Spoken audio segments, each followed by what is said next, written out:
Injil Yesus Kristus menurut kesaksian Matius pasal 16 ayat 13 sampai 20.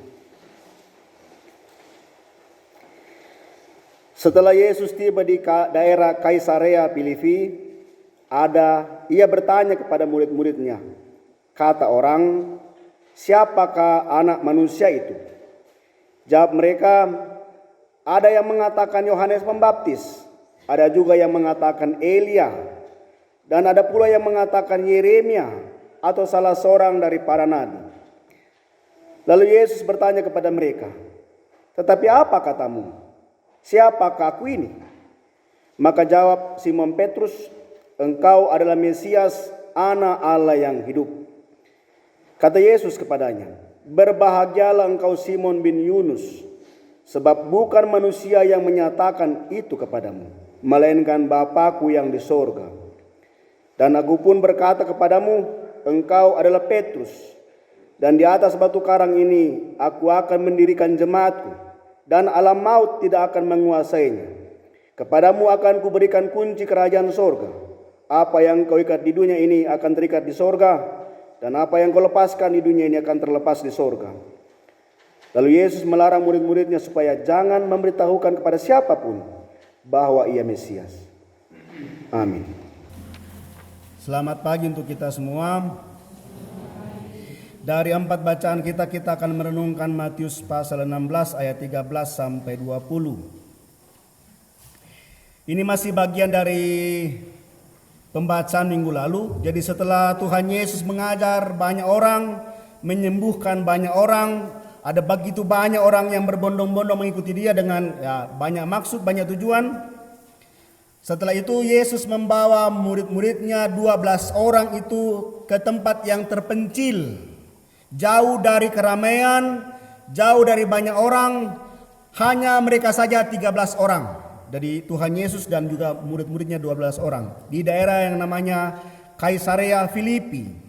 Jadi tidak ada gangguan yang lain, hanya mereka berbicara, guru mengajar murid, orang tua mengajar anaknya, berbicara dari hati ke hati, membangun ikatan, memperkuat ikatan, sungguh-sungguh saling mengenali, hanya mereka saja. Jadi setelah mereka sibuk, Tuhan Yesus menyingkir dari sebuah kesibukannya, berkumpul dengan murid-muridnya secara khusus.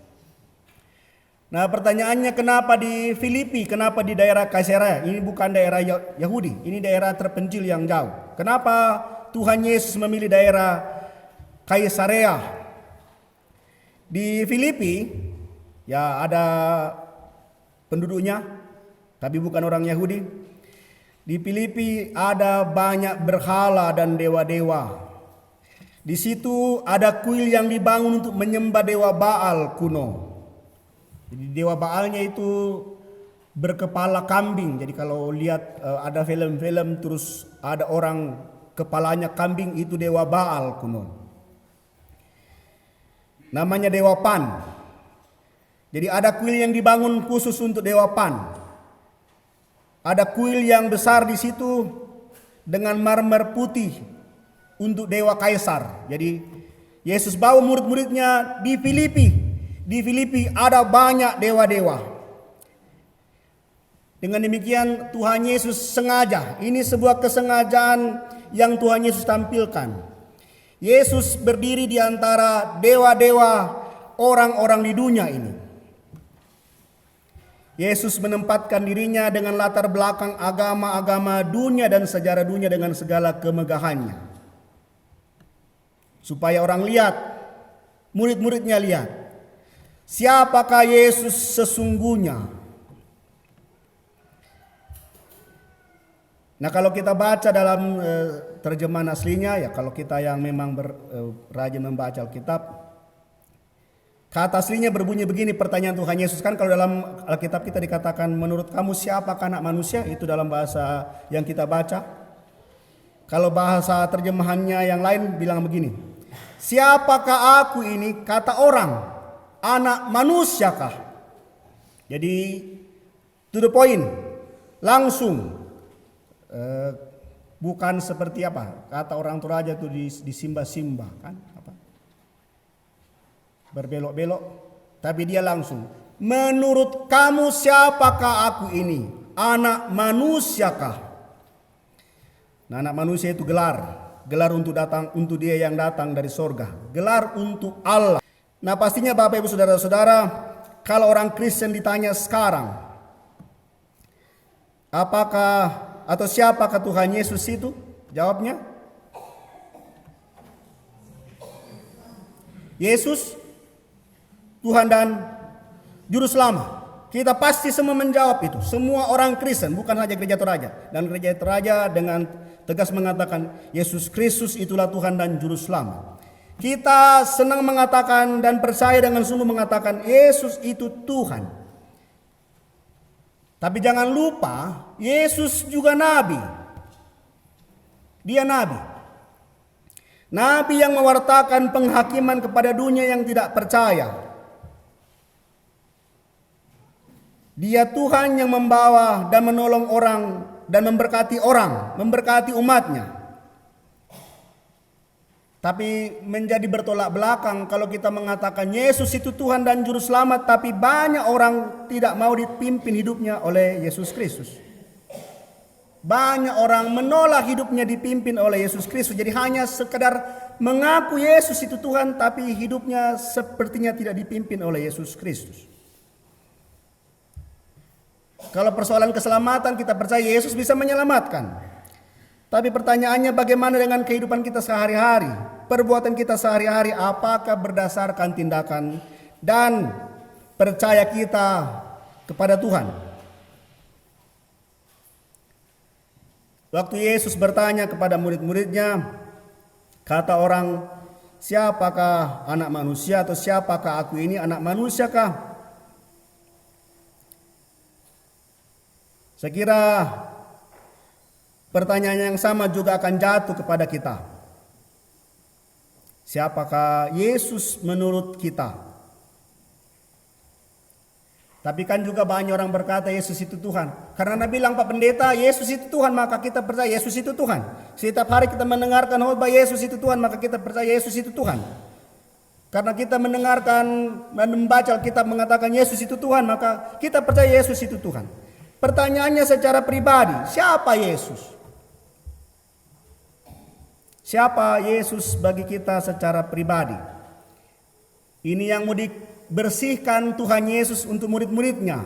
Makanya murid-muridnya bilang, kata orang Elia, kata orang Yohanes Pembaptis, kata orang Yeremia, kata orang salah seorang dari nabi perjanjian lama yang bangkit kembali. Itu kata orang. Kata pendeta, ya memang Yesus itu Tuhan, kata pendeta. Kata khotbah-khotbah yang kita dengar, Yesus itu Tuhan, betul Yesus itu Tuhan. Tapi pertanyaannya memang secara pribadi, siapa Yesus menurut kita? Jadi pengakuan kita harusnya bukan lagi sekedar pengakuan yang sama dengan orang lain. Sekedar mengaku Yesus itu Tuhan. Tapi pengakuan kita adalah pengakuan yang khusus, pribadi. Pengakuan Gereja Toraja memang mengatakan Yesus Kristus itulah Tuhan dan Juru Selamat. Tapi bagi kita warga Gereja Toraja, siapa Yesus secara pribadi bagi kita sendiri? Kalau Yesus itu Tuhan bagi kita, Tuhan yang seperti apa Yesus itu bagi kita?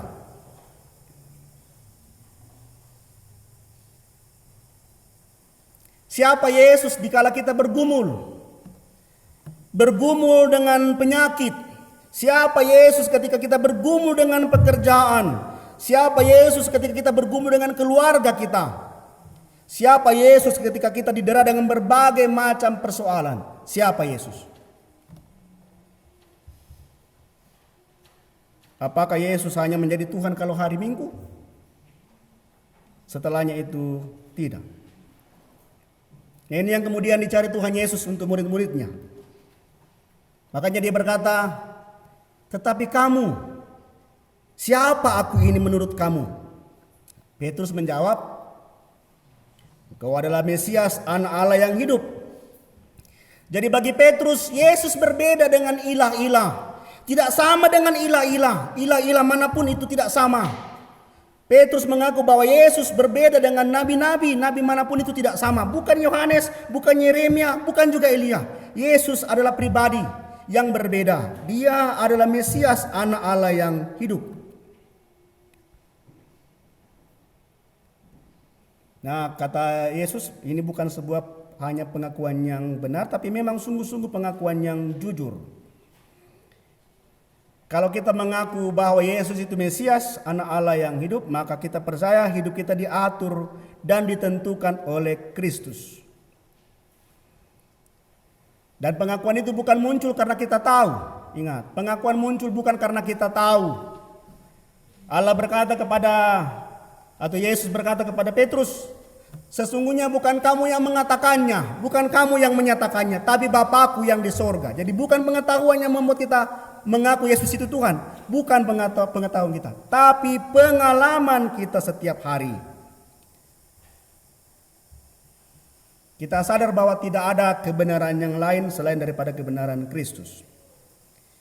Pengakuan tidak berasal dari akal budi, kepintaran. Pengakuan berasal dari luar diri kita, yaitu dari Tuhan sendiri. Makanya Yesus berkata kepada Petrus, berbahagialah engkau Simon bin Yunus, sebab Bapakku yang di surga yang menyatakannya. Berbahagia karena mengenal Allah, bukan karena mengenal Allah dari pendeta. Pendeta mengantar kita kepada pengenalan akan Tuhan, iya betul, tapi mengenal secara pribadi. Mengenal secara pribadi siapa Yesus. Jadi salah satu kebahagiaan kita sebagai orang Kristen adalah mengenal Allah secara pribadi. Kan agak berbeda rasanya Berbeda rasanya kalau kita yang dikasih makan, diberi makan di Patimbu. Dengan makan sendiri. Kalau kita makan sendiri, kita yang cari, kita yang olah, kita yang masak, kita yang makan.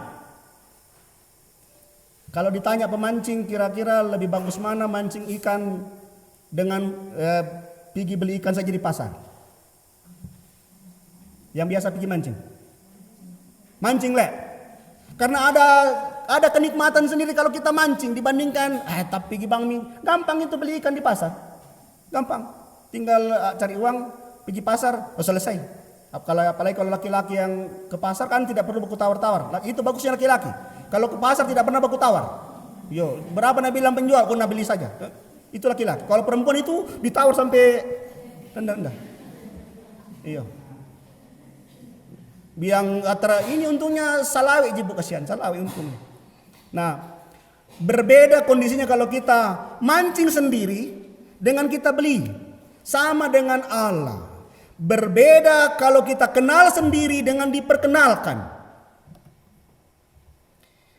Dan kalau kita kenal sendiri, itu yang akan membuat kita kokoh. Akan membuat kuat. Bagaimanapun goncangannya tidak akan pernah rubuh, tidak akan pernah goyang. Seteguh batu karang. Lagu batu karang. Batu karang yang teguh. Itu sama dengan nama Petrus. Jadi kalau kita baca dalam bacaan kita tadi, nama Petrus itu berarti batu. Jadi Tuhan Yesus pakai dua nama dalam satu kalimat. Dia bilang begini, engkau adalah Petrus dan di atas batu karang ini. Jadi kalau diterjemahkan bilang begini, engkau adalah batu dan di atas batu-batu ini. Ada yang namanya Petrus di sini? Thailand. Oh ya. Petrus. Petrus berarti batu. Batu yang kokoh, batu yang kuat. Nah, Yesus berkata, di atas batu yang kokoh, yang kuat ini aku akan mendirikan jemaatku, gerejaku, eklesia. Di atas pengakuan yang kokoh ini, bahwa Yesus Kristus itulah Tuhan dan Juru Selamat, Yesus Kristus itulah Mesias, aku akan mendirikan jemaatku. Yesus mendirikan gerejanya, eklesia. Apa itu gereja? Apa itu gereja, jemaat? Gereja adalah persekutuan orang-orang yang dipanggil keluar. Keluar dari mana? Keluar dari dosanya menuju ke terang. Jadi kita adalah orang-orang yang berjalan dalam terang. Kalau berjalan dalam terang berarti tidak menuju maut. Maut tidak menguasai kita. Maut akan jauh dari kita. Gereja yang benar berdiri di atas pengakuan yang benar. Pengakuan yang benar tentang siapa Yesus sendiri. Yesus adalah kepala gereja yang membeli gereja dengan darahnya yang kudus. Gereja berbeda dari organisasi dunia. Gereja tidak sama dengan organisasi dunia. Gereja adalah orang-orang yang percaya, yang ditebus Allah, yang dipanggil kepada hidup. Kalau ada gereja yang tidak mengaku Yesus Kristus sebagai Mesias, itu bukan gereja. Nah, banyak orang di luar gereja, ya gereja yang di luar, mencuri kemuliaan Allah dalam gereja, menjadikan gereja tempatnya berkuasa, menjadikan gereja sebagai tempatnya mencari posisi. Menurut mereka, kalau bukan karena mereka, gereja tidak akan berjalan. Itu menurut mereka. Itu mencuri kemuliaan Allah. Gereja adalah persekutuan yang dipanggil jauh dari kebinasaan. Jadi kita adalah orang-orang yang berjalan menuju terang, bukan berjalan kepada kebinasaan. Makanya Yesus mengatakan, alam maut tidak akan menguasai. Kita diberi janji, diberi perlindungan, diberi pemeliharaan. Itu janji Kristus kepada gereja, kepada kita. Kalau kita berdiri di atas pengakuan yang benar, kita berbeda dari dunia, cara berpikir kita berbeda dari dunia, cara kita bertindak dari dunia. Cara kita menyelesaikan masalah berbeda dari dunia. Roma 12 tadi. Berubahlah oleh pembaharuan budimu. Menjadi gereja berarti memiliki kuasa. Kuasa untuk memberkati, kuasa untuk memulihkan. Perkataan gereja harus sesuai dengan perkataan Kristus. Tindakan gereja harus sesuai dengan tindakan Kristus. Allah berkata kepada Petrus, kepadamu kuberi kunci sorga. Apa yang kau ikat di dunia akan terikat di sorga. Apa yang kau lepaskan di dunia akan terlepas di sorga. Dalam gereja ada berkat. Dalam gereja ada kuasa. Dan Tuhan merancang gerejanya untuk bertumbuh. Berdasarkan pengakuan iman kita bahwa Yesus Kristus itu Tuhan yang akan memelihara kita, yang akan menuntun kita, yang akan menyelamatkan kita. Memberkati gerejanya. Kita ini gerejanya. Jadi kalau kita tidak mendukung perkembangan gereja, sama dengan kita menghalangi rencana Tuhan untuk jemaatnya. Dan karena itu, mari kita bertumbuh dalam iman yang benar, bertumbuh untuk kemajuan gereja. Dalam pengakuan iman yang benar dan mengenal Kristus secara pribadi masing-masing. Amin.